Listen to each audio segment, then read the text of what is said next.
So the reason why I was trying to compose myself here is I remember when I'm just talking, guys. I'm just sharing some heartfelt stuff because this is what I'm stirring at, and we are going to go into the Song of Solomon because there is a point that I want to make on this, and we're going to finish out Song of Solomon 1:5, and then we're going to chat, and hopefully I can do it in an hour and 15 minutes, so that we can take a break before Ken shares.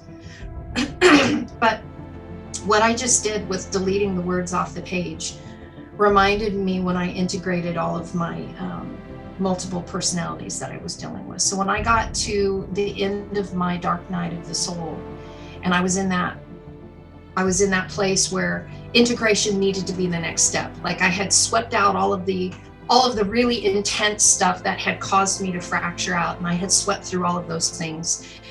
And I remember the day where I literally had to say goodbye to those pieces of me. And it felt, wow, shit.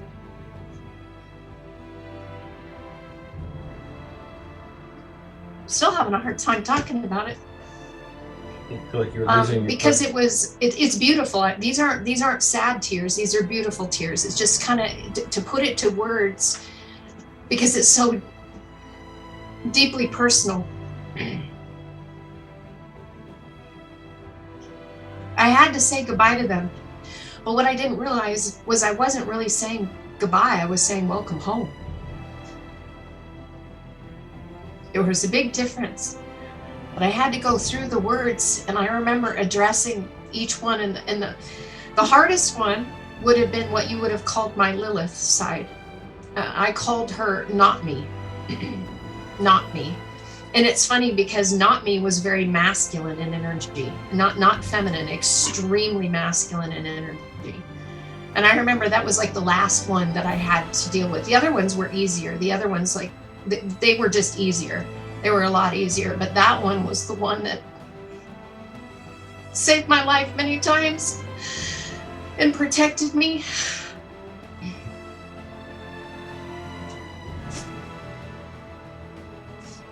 And I remember having to say goodbye, and I honored them. And this is the thing that is really kind of getting me, because I get it now. I'm like fully comprehending this. I honored them for the role that they played. I mean, I literally addressed them for the role they played, the personality, everything that when they would show up and why they showed up, I honored them. I honored them with my words. It was like I needed to hear it and I had to feel it in order to integrate it. And so I honored them. And when it came to not me,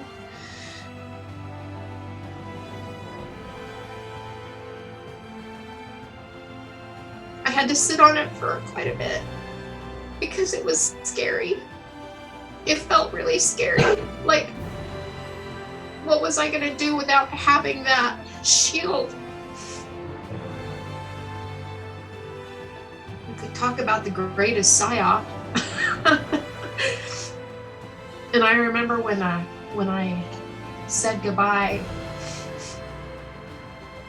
is when I realized, when I fully began to realize, it was like I began to touch what integration which really was about.